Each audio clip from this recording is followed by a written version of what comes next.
जो तुधु भावै साई भली कार।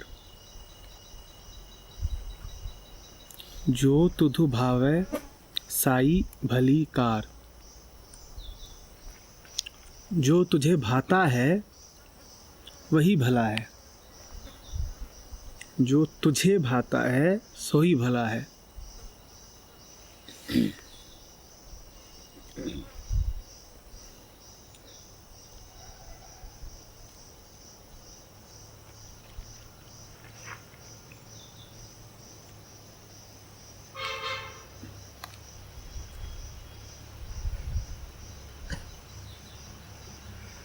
क्या भाता है उसे?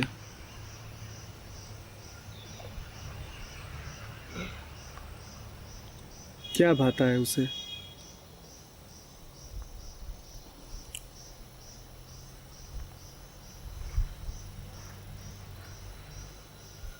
अचल अपरिवर्तनीय उसका स्वभाव है।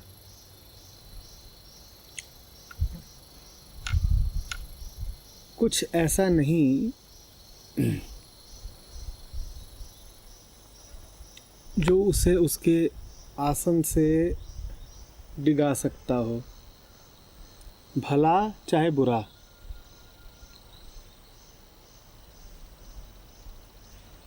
क्या भाता है उसे? कुछ ऐसा भी है क्या जो उसे न भाता हो?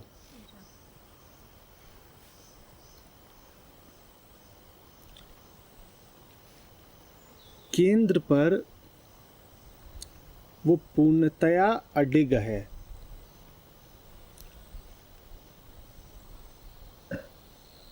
कोई गति नहीं है उसकी।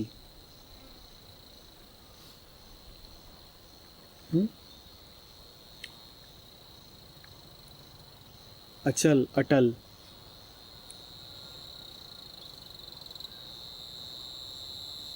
उसके केंद्र पर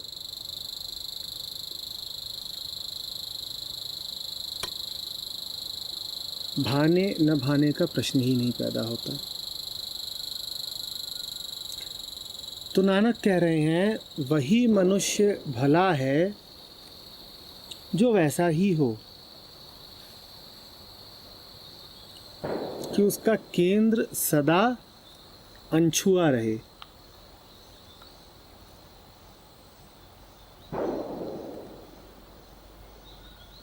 वो कैसा है, पूर्ण कैसा है, उससे एक होकर उसको जानकर जीव को नसीहत मिलती है जीवन के बारे में। तो कैसा है पूर्ण?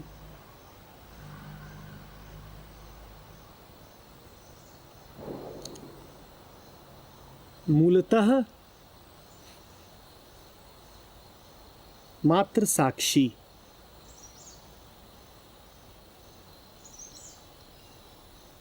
वैसा ही हो सके यदि जीव तो इसी में उसकी भलाई है।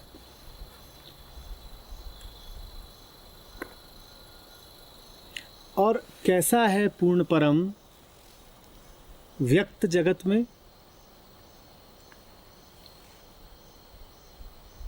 खिलाड़ी, लीलाकार। ऐसा ही नहीं है क्या वो? साक्षी भी है और खिलाड़ी भी है, अनछुआ भी है और रेशे रेशे में मौजूद भी है। नानक कह रहे हैं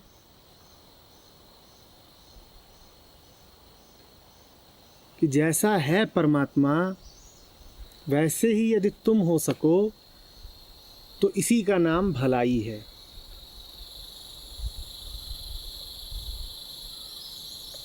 केंद्र पर अनछुए और बाहर मौज में। जैसे चारों तरफ उसकी लीला व्याप्त है, जैसे कुछ भी उसके लिए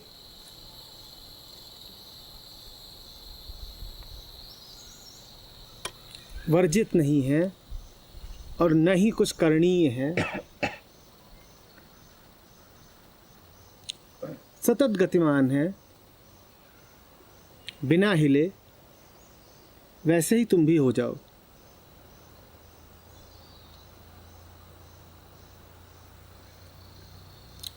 जो तुधु भावे साई भली कार, किसी को भी उसका स्वभाव ही भाता है, वहीं पर आनंद मिलेगा तुम्हें जब तुम अपने स्वभाव जैसे ही रहोगे। तो कैसा है ब्रह्म का स्वभाव, क्या है पूर्ण का स्वभाव, वही हम देख रहे हैं।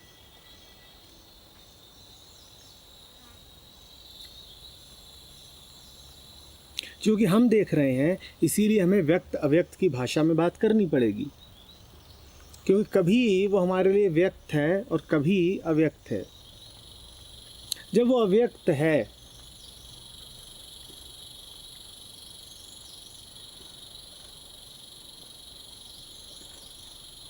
तब वो शांत, स्थिर, साक्षी भर है, निश्चल।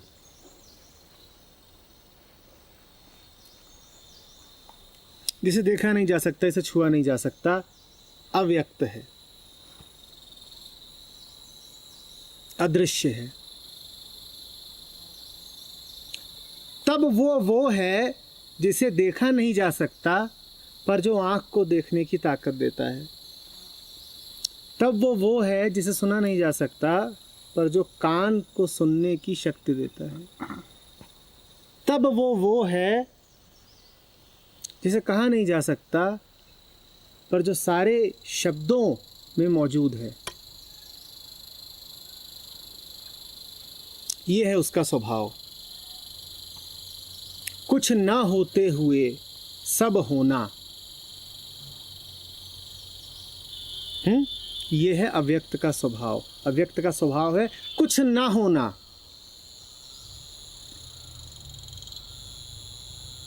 कुछ ना होना किस संदर्भ में, किस अर्थ में?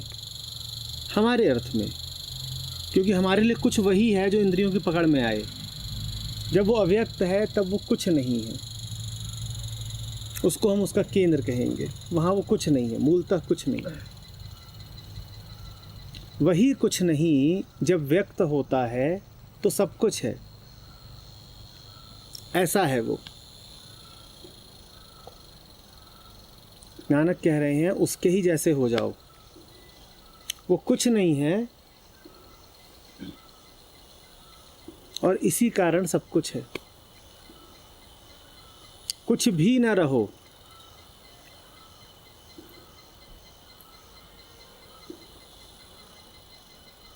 लाओ त्सु के ताओ जैसे, जो कुछ है ही नहीं।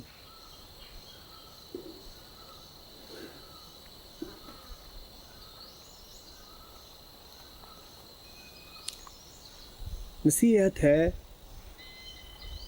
कि कुछ न होने में ही तुम्हारी भलाई है।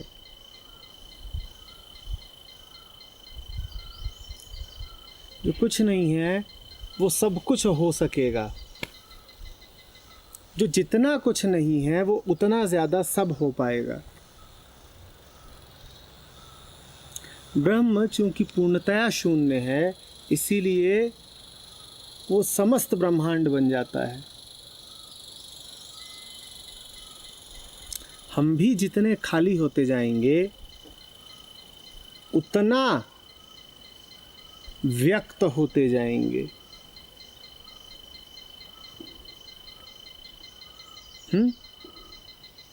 कटे नहीं रहेंगे, उतना पूर्ण होते जाएंगे।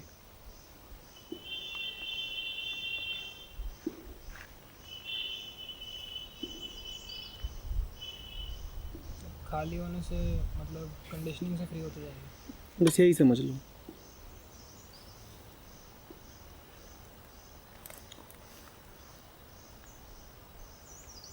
उसके बाद जगत में कुछ भी कहीं से भी कटने की ज़रूरत नहीं पड़ेगी। जैसे अस्तित्व, ये पूरा जगत जुड़ा हुआ है, संपृक्त है, इसमें आपस में कोई रेखाएं नहीं खींची हुई हैं, इसमें कोई अंदरूनी रेखाएं हैं ही नहीं। क्योंकि ये मूलतः शून्य है। इसकी एक गति है, सब जुड़े हुए हैं।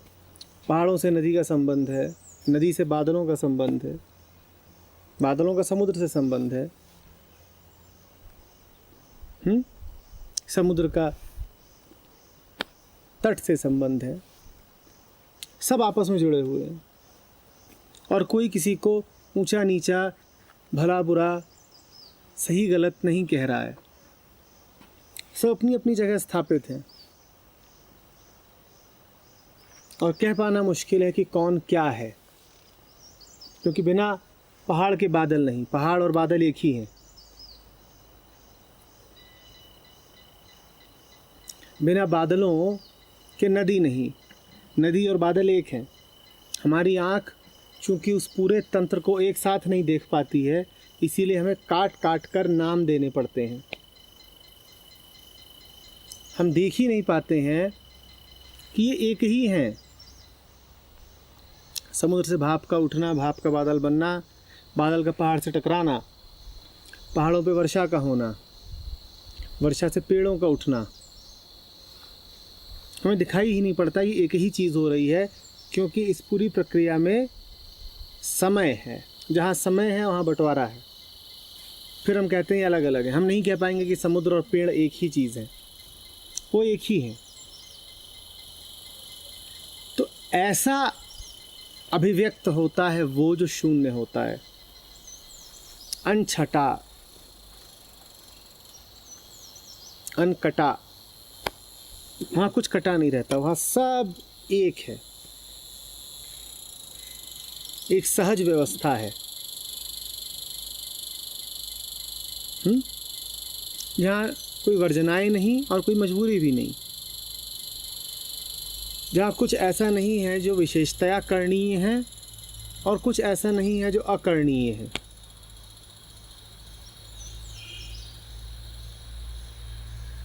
वही जंगल होता है जिसमें नए फूल खिल रहे होते हैं, उसमें पुराने फूल झड़ भी रहे होते हैं, नए शावकों का जन्म हो रहा होता है और पुराने पशु मर भी रहे होते हैं।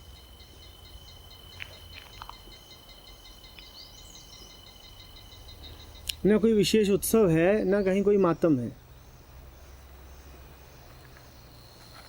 एक सहज संगीत है बस। रेखा नहीं खींच दी गई है कि जन्म होगा तो खुशी मनाएंगे और मृत्यु होगी तो रो जाएंगे।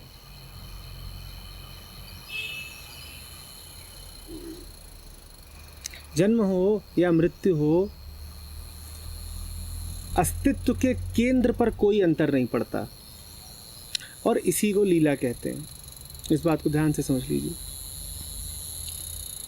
जब बाहर जो कुछ चलता रहे उसका आपके केंद्र पर कोई प्रभाव ही न पड़े, उस स्थिति को लीला कहते हैं। वो मात्र तब हो सकता है जब बाहर जो कुछ चल रहा है आप उसमें चुनाव न करें, क्योंकि यदि चुनाव हुआ तो अंतर पड़ेगा।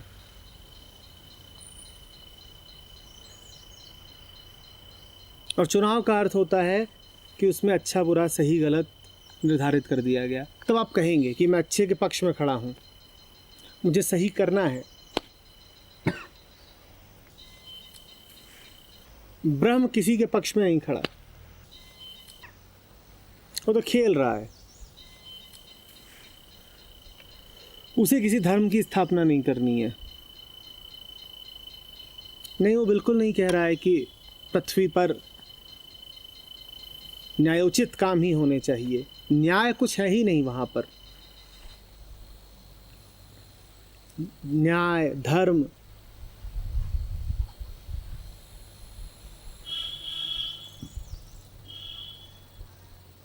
ये सब शब्द मायने ही नहीं रखते हैं पूर्ण के लिए।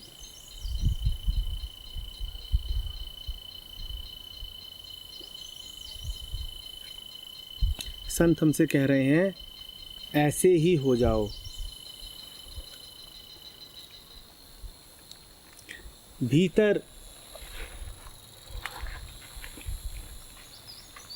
बिल्कुल साफ,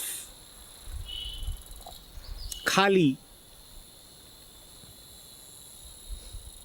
और बाहर भरे पूरे, पूर्ण, खेलते हुए,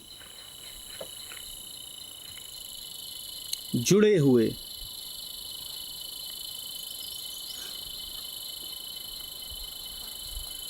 बाहर जो कुछ हो रहा है उसमें लगातार भागीदार बनो।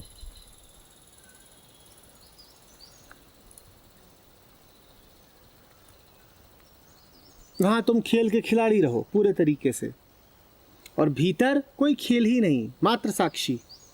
बाहर खिलाड़ी, भीतर साक्षी।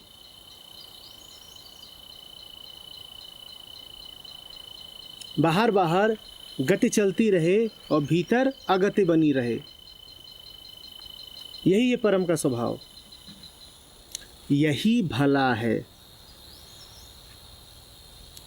भली कार जो तुध भावे, साई भली कार। हम कहते हैं कि मन का उसमें विलय हो जाना चाहिए। क्या अर्थ है इसका? इसका अर्थ यही है कि मन का उसके जैसा ही हो जाना चाहिए। कहते हैं ना कबीर, जो तू चाहे मुक्त को छोड़ दे सब आस, मुक्त जैसा ही हो रहे सब कुछ तेरे पास। वो जो परम मुक्त है, देखो वो कैसा है, और जैसा वो है वैसे ही हो जाओ। यही है मन का आत्मा में विलय, कि मन आत्मा ही जैसा हो जाए। तो पूछो यदि कि आत्मा का स्वभाव क्या है? कोई स्वभाव ही नहीं है आत्मा का। आत्मा शून्य स्वभाव है, कोई स्वभाव नहीं है उसका। हाँ, जब वो अभिव्यक्त करती है अपने आप को, तब उसके कुछ गुण देखने को मिलते हैं, क्योंकि होंगे। तुम्हें उन गुणों की परवाह करने की जरूरत नहीं है। तुम्हें तो ये देखना है कि आत्मा का, कि परम का मूल स्वभाव क्या है। वो यदि होगा तो अभिव्यक्ति अपने आप हो जाएगी। केंद्र ठीक होगा तो परिधि पे जो होगा वो अपने आप ठीक हो जाएगा। आत्मा का मूल गुण है निर्लिप्तता।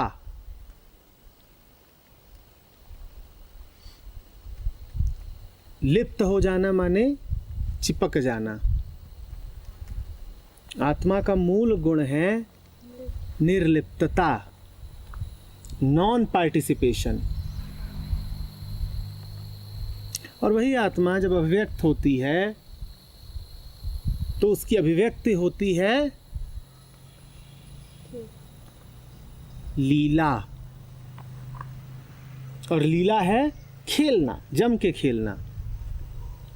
भीतर निर्लिप्तता, बाहर लीला।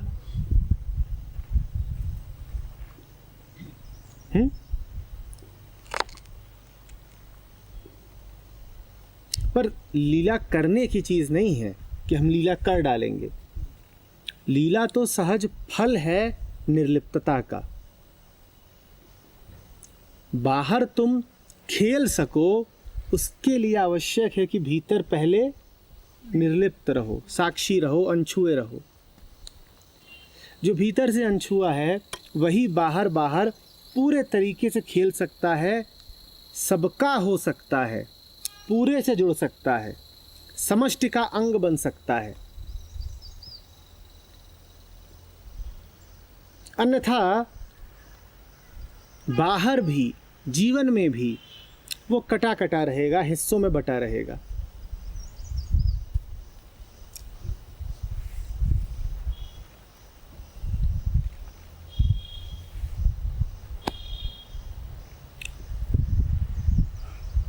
जिसका केंद्र पूरी तरह साफ नहीं, जिसके केंद्र पर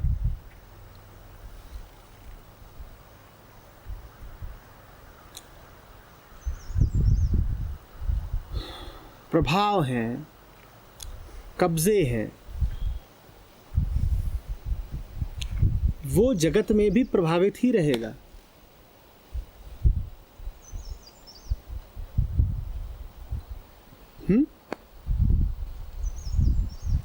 मन की बात कर रहे हैं हम,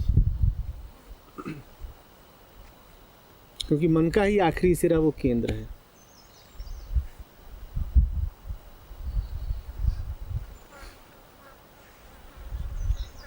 स्वाभाविक सी बात है, हमें लगता है कि जाने कि हम परम को कैसे भा सकते हैं। नानक कह रहे जो तुझे भावे सो भला।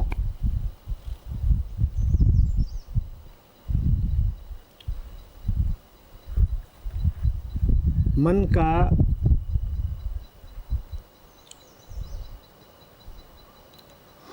आदिकालीन प्रेम है उससे,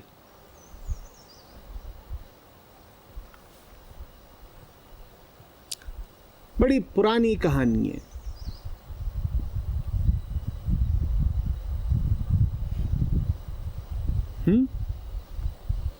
तो मन जानना चाहता है कि कैसे उसे भा जाऊं, कैसे उसे पसंद आ जाऊं।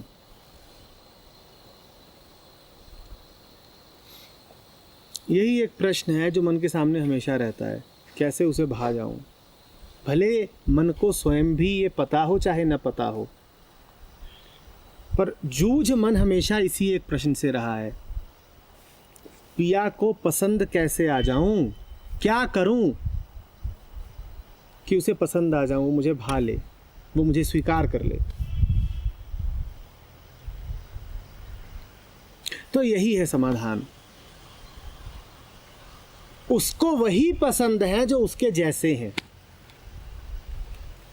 क्योंकि जो है सो वही है, इसीलिए उसे वही पसंद है जो उसके जैसे हैं। जितना उसके जैसे होते जाओगे उतना उसके करीब आते जाओगे, जितना उसके करीब आते जाओगे उतना उसके जैसे होते जाओगे, जितना करीब आते जाओगे उतना उसे पसंद आते जाओगे, जितना उसे पसंद आओगे उतना और करीब आओगे। उसे वही पसंद जो उसके जैसा। तो जानो कि वो कैसा। और यदि अपने मानस में पाते हो कि उसके विपरीत गुण भरे हुए हैं, उसके विपरीत धारणाएं बैठी हुई हैं, तो जान लो कि ये धारणाएं तुम्हें दुख ही देंगी, उससे दूरी ही देंगी। उन धारणाओं को त्याग दो।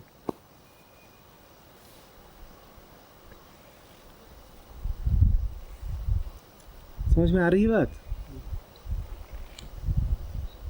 चाहते तो हो कि उससे मिल जाओ, पर उससे मिलोगे कैसे जब तक उसके जैसे नहीं हो।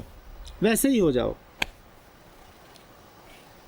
वैसा होने के लिए जानो कि वो कैसा है। ब्रह्मविद ब्रह्मैव भवति।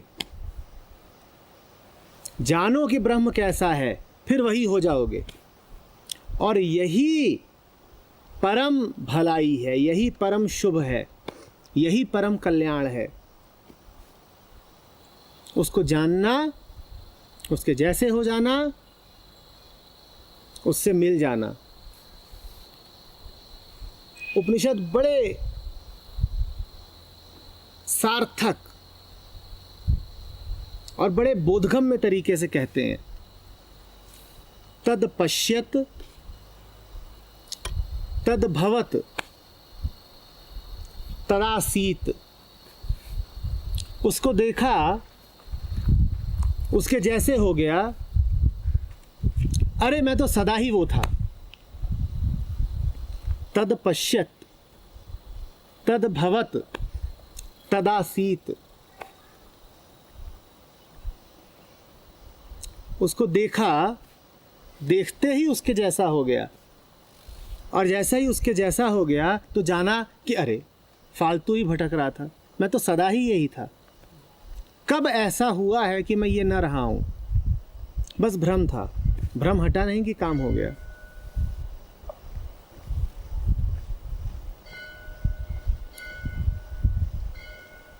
उधर कोई नानक का भी इशारा है।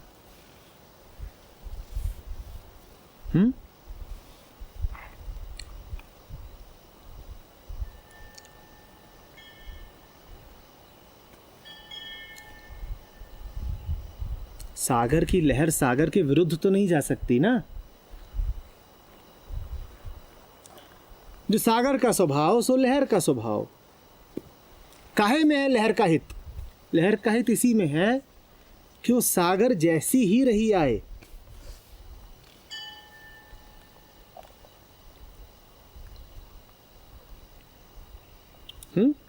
तो उसके जैसे रहे आओ। ठीक है, यही है।